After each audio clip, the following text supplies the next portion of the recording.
আমার ভাইয়েরা, দীর্ঘক্ষণ মাওলানা ওয়াজ করেছেন, তার আগেও ওয়াজ শুনেছেন, ভবিষ্যতে ওয়াজ শুনবেন।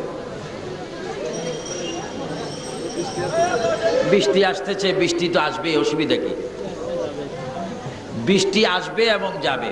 বৃষ্টি দেওয়ার মালিককে হাজারো চিল্লাইলে বৃষ্টি বন্ধ করতে পারবেন না। যিনি দেন তিনি বন্ধ করেন। আমরা আল্লাহ রসুলের কথা বলতে চেয়েছি, এখানে যদি বৃষ্টি এসে আল্লাহ যদি খুশি হন, আলহামদুলিল্লাহ। নাউজুবিল্লাহর কিচ্ছু নেই। এবার উচ্চ স্বরে বলুন আল্লাহু আকবার। বৃষ্টির আওয়াজতেই তো আপনাদের আওয়াজ কম।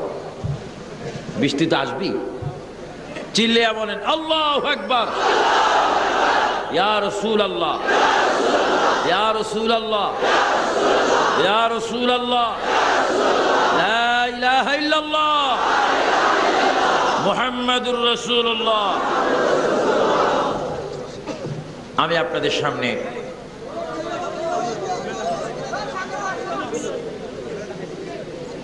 যারা ভদ্র ভাইয়েরা বসে যান, অভদ্র ভাইয়েরা চলে যান।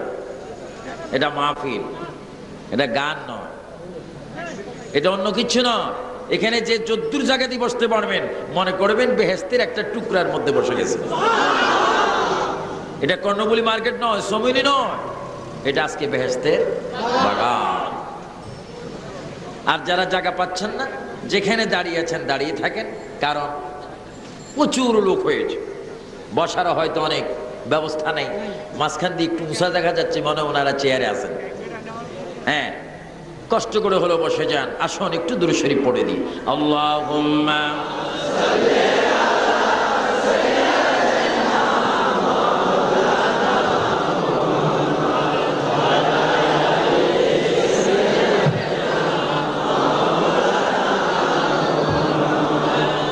আমি আপনাদের সামনে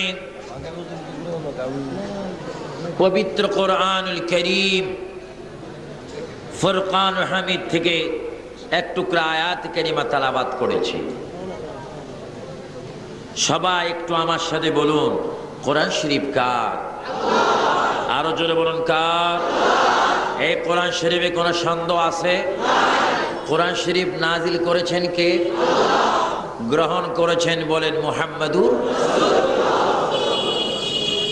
নাজিল করেছেন আল্লাহ, বলুন গ্রহণ করেছেন মুহাম্মাদুর। এই কোরআন শরীফের মধ্যে কোনো সন্দেহ নেই, যেহেতু কোরআন আল্লাহ। এবার বলুন দেখি, আমরা বান্দা কার? কোরআন শরীফ নাজিল করেছেন কে? মানার জন্য হুকুম কার? যদি না মানি বেজার হবেন কে? আল্লাহ যদি বেজার হয়ে যায়, বান্দা যাবে কোথায়? আপনারা কি জাহান্নামে যেতে চান? আওয়াজ মিশ্রিত, কেউ কেউ যাইতে চান মনে হয় না। জোরে বলেন, জাহান্নামে যাইতে চান? বেহেশতে যাইতে চান? নামাজ চান কি না? রোজা, নবীর মুহাব্বত, দুরূদ শরীফ, মিলাদ শরীফ, কিয়াম শরীফ, কসিদা শরীফ, ঈদ মিলাদুন নবী, মেরাজুন নবী, শবে বরাত, শবে কদর, এগুলা দিয়েছেন কে? তো আল্লাহ যদি দিতে পারে, আপনি পছন্দ করবেন না কেন? যেহেতু আপনি তো বান্দা আল্লাহ। যদি আল্লাহর বান্দা হয়ে থাকেন, এগুলো আপনাকে মানতে হবে। আর যদি অতিরিক্ত বান্দা হয়ে থাকেন, তাহলে হয়তো এগুলা বিরোধী করতে পারে। এগুলা সব সময় মানবেন। দেখেন, এই মাসে মেরাজ, আগামী মাসে শবে বরাত, তারপরের মাসে শবে কদর। এই নিয়ামতময় রাতগুলি দয়া করে আমাদেরকে দিয়েছেন কে? এগুলো আমরা ইবাদত করে করে কাজে লাগাইতে চাই কি চাই না? কত সুন্দর! রজবের চাঁদে মেরাজ, শাবানের চাঁদে শবে বরাত এবং রমজানুল মুবারকে লাইলাতুল কদর। আবার কেউ কেউ যদি মনে করি শবে বরাত পালন করে লাভ নাই, এগুলা হালুয়া রুটি খাওয়ার রাত। তো হালুয়া রুটি খাবো না তো কি খাবো? তোমাকে খাবো নাকি? হালুয়া তো জায়েজ, রুটিও জায়েজ, তুমি তো না জায়েজ। রিজিকের মালিক কে? তো হালুয়া রুটি খাইলে অপরাধ কি? মানুষ তো নিজের পয়সা দিয়ে হোটেলে গিয়ে পরোটা খায়, হালুয়া খায়, তো আমরা বরাত রুসিলা খাইলাম। আরে বলুন রিজিকের মালিক কে? তাই বলে কি সব বরাত নাজায়েজ হয়ে যায়? এবারে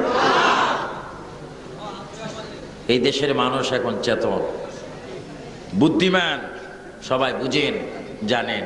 আমার ভাইয়েরা, বামপন্থী কোনো কথায় কান না দিয়ে আল্লাহর দেওয়া রাতগুলা গ্রহণ করে ইবাদত করুন, গুনাহ মাফ চান, আল্লাহর কাছে কাঁদেন, আল্লাহ কত হায়াত তুমি আমাকে দিয়েছো, কিন্তু আজকে এমন একটা হায়াতের মধ্যে এমন একটা রাত দিয়েছো, মাস দিয়েছো, সবে মেরাজ, এই উসিলা হলো তুমি আমাকে মাফ করো আল্লাহ। আল্লাহ বলে, বান্দারে তুই যদি আমার দরবারে কাঁদো আর চোখের পানি ছাড়ো, আমি তো নিষ্ঠুর নয়, আমি তো রহমানুর রহিম, তোমাকে আমি মাফ করে দেবো। জোরে বলুন সুবহানাল্লাহ। বলুন ক্ষমা করে দেওয়ার মালিক কে? আমরা ক্ষমা চাইবো কার কাছে?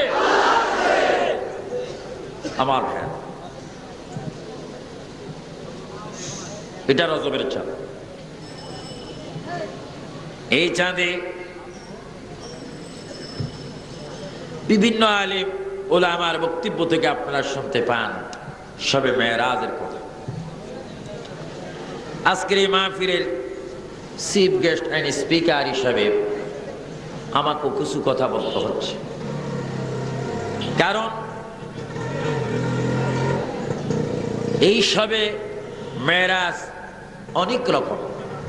নাবিল হুজুর কি অনেক অনেক নবীদের মেরাজ হয়েছে জমিনে, কোন নবীর মেরাজ হয়েছে পানিতে, কোন নবীর মেরাজ হয়েছে পাহাড়ে, আর আমার আপনার নবীর মেরাজ হয়েছে আল্লাহর সাথে। আরো জোরে বলেন না সুবহানাল্লাহ। কোন নবীর ডিগ্রি লকব হচ্ছে কালিমুল্লাহ, কোন পয়গাম্বরের লকব পাওয়া যায় খলিলুল্লাহ, রূহুল্লাহ, জবিউল্লাহ, আর আমাদের নবীর লকব পাওয়া যাচ্ছে হাবিবুল্লাহ। এখানে আপনাকে বুঝতে হবে, সমস্ত নবীরা চাচ্ছেন আল্লাহকে রাজি করতে, আর আল্লাহ নিজে চাচ্ছেন আমাদের নবীকে খুশি করতে। জোরে বলেন না সুবহানাল্লাহ। এতে কি আমাদের নবীজির পজিশন বাড়তেছে না কমতেছে? সাথে সাথে অন্যান্য যুগের অন্যান্য নবীদের যুগের উম্মত চাইতে এই যুগের উম্মতের দাম বাড়ে না কমে?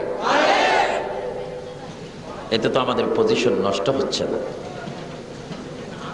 বরঞ্চ আমাদের সম্মান বৃদ্ধি পাচ্ছে। আমার ভাইরা, আমরা মুসলমান, মেরাজ আমাদের বুঝতে হবে, মেরাজ আমাদের জানতে হবে, মেরাজ আমাদের শিখতে হবে। এটা জানার বিষয়, এটা বুঝার বিষয়, এটা মানার বিষয়। এটা এমন একটা বিষয় যেই বিষয়ের মাধ্যমে আমরা পেয়েছি আল্লাহকে সিজদা দেওয়ার অবস্থা। যেই মেরাজ থেকে পেয়েছি আমরা ফজর, যোহর, আসর, মাগরিব, এশা। যেই মেরাজ থেকে আমরা পেয়েছি আল্লাহ পাকের সাথে দিদারের অবস্থা। যে মেরাজ থেকে আমরা পেয়েছি জান্নাতের তালা খোলার চাবি। চিৎকার দিব সুবহানাল্লাহ।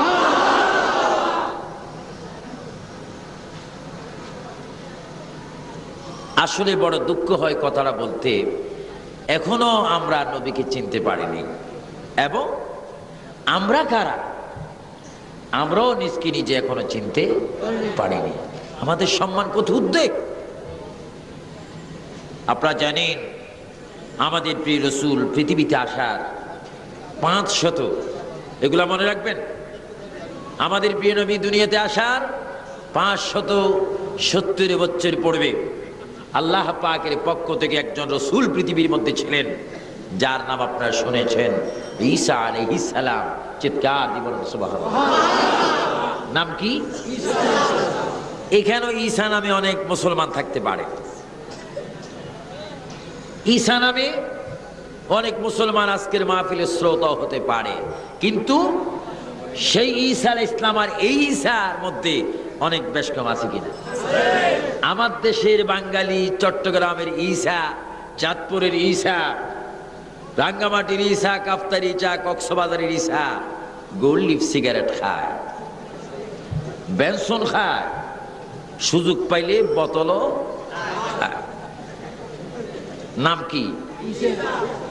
আর আমি যে ঈসার কথা বলছি, উনি কি সাধারণ পাবলিক, শ্রমিক, কৃষক? কি বলুন? আল্লাহর পাঠানো একজন পয়গাম্বর। নাম কি? ঈসা আলাইহিস সালাম। ওনার বাড়িটা খুব সুন্দর বাড়ি। আমি নিজে, আল্লাহ পাক ওনার বাড়ির মধ্যে আমাকে নিয়েছেন। ফিলিস্তিনের মধ্যে তার বাড়ি। যেই বাড়িতে তিনি বসে ইবাদত করতেন, সেই ওনার পায়ের চিহ্ন এখনো পাথরের গায়ে লেগে আছে। ঈসা আলাইহিস সালাম। তো ঈসা আলাইহিস সালাম একদিকে তিনি পয়গাম্বর।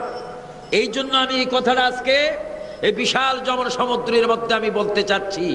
আপনি বুঝেন, আপনি চট্টগ্রামী হতে পারেন, বিভিন্ন ডিস্ট্রিক্টের হতে পারেন, আপনাকে নিজকে নিজে বুঝেন আপনার রসুলকে, আর আপনি কার উম্মত হলেন, আপনার নসিব কত উদ্দে, এটা আমাদেরকে বুঝা জানা উচিত। ঈসা আলাইহিস সালাম শুধু নবী ছিলেন না, ওনার মধ্যে একটা ক্ষমতা ছিল, উনি মৃত ব্যক্তিকে চিন্তা করতেন। সুবহানাল্লাহ। কাকে? মৃত ব্যক্তিকে চিন্তা করার কোন অবস্থা যদি আমি বা আপনি পাইতেন, মনে হয় কবরস্থান খালি করে ফেলতাম। মৃত ব্যক্তিকে চিন্তা করতেন, এক। দুই নম্বর, তিনি কঠিন বিমারির গায়ে যদি হাত দিত, বিমার ভালো হইত। ইনজিল কিতাব পেয়েছেন, এত কিছু পাওয়ার পরও ঈসা আলাইহিস সালাম চোখের পানি ছেড়ে ছেড়ে প্রতিদিন, প্রতি রাত, সকাল, সন্ধ্যা, দুপুর তিনি কেঁদে কেঁদে সব সময় বলতেন আল্লাহ। সবাই তিনবার বলেন আল্লাহ, আল্লাহ, আল্লাহু আকবার। এই কথা কে বলতেন? ঈসা আলাইহিস সালাম দেব আল্লাহ আল্লাহ বলতেছেন। আল্লাহ কি শোনেন না? জোরে বলেন, আল্লাহ শুনে কিনা, জানে কিনা, দেখে কিনা, আমাদের অবস্থা তিনি জানেন কিনা? বলুন দেখি, আমাদের বডির মধ্যে যে একটি নিঃশ্বাস রয়েছে, এই জীবনের মালিককে? ঈসা নবী বলেন আল্লাহ। আল্লাহ বলে, ঈসা তোমার কি হয়েছে বলো তো দেখি। কখন? আমাদের নবী এখনো দুনিয়াতে আসেননি। তো নবী আসেননি, আমরা এসেছি। এই যে মেরাজের বর্ণনা আজকে হবে, মেরাজ যখন হচ্ছে তখন কি আমরা চট্টগ্রাম ছিলাম? কোথায় ছিলাম? বলুন, রুহে জগতে, আলমে আরওয়াহ। যারা আলমে আরওয়াহ নবী দেখেছেন, পৃথিবীতে আসতে মনে রাখতে পেরেছেন, তারা হয়েছেন শাহে আমানত, শাহ মিসকিন, শাহ বদর, শাহ জালাল, শাহ ফরম, শাহ মৌসুম, সৈয়দ আহমদ সিরকুটি, তৈয়ব শাহ হুজুর কিবলা, তাজ শাহ হুজুর কিবলা, মুর্শিদ কিবলা বিশাল মাদানী, আব্বা হুজুর কিবলা দরবেশ নূর হোসেন খান রহমতুল্লাহ আলাইহি। অর্থাৎ মেরাজের রজনীতে নবীর সাথে যাদের সাক্ষাৎ হয়েছে, যারা স্মরণ রেখেছে, তারা জগতে এসে এক একজন আল্লাহর ওলি হয়েছে। জোরে করুন সুবহানাল্লাহ।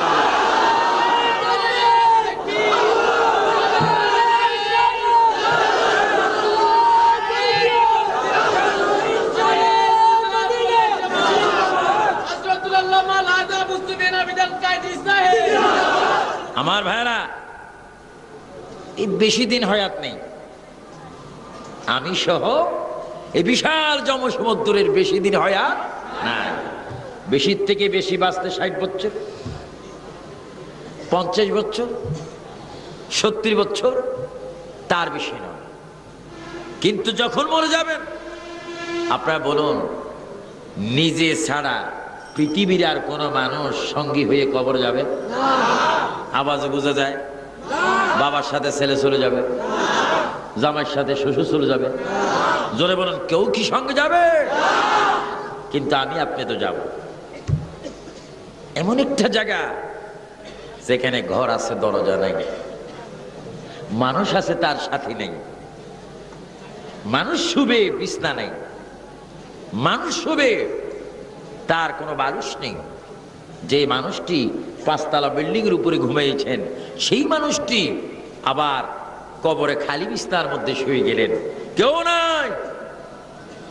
কোন কমিশনারের জন্য মেয়র নেই, কোন প্রধানমন্ত্রীর জন্য মন্ত্রী পরিষদের সদস্য নেই, সচিব নেই, রাষ্ট্রপতির বডিগার্ড নেই, স্বেচ্ছাসেবক নেই, আর্মি নেই, বিডিআর নেই, পুলিশ নেই, কেউ নেই, আলেম নেই। প্রত্যেকের কবরে যাব, এটা চিরসত্য। রাসূল বলে, তোর ঈমান যদি ঠিক হয়, আমল যদি সুন্দর হয়, কে বলেছে কেউ নাই? আমি রাসূল তোর কবরে থাকবো। জোরে বলেন সুবহানাল্লাহ।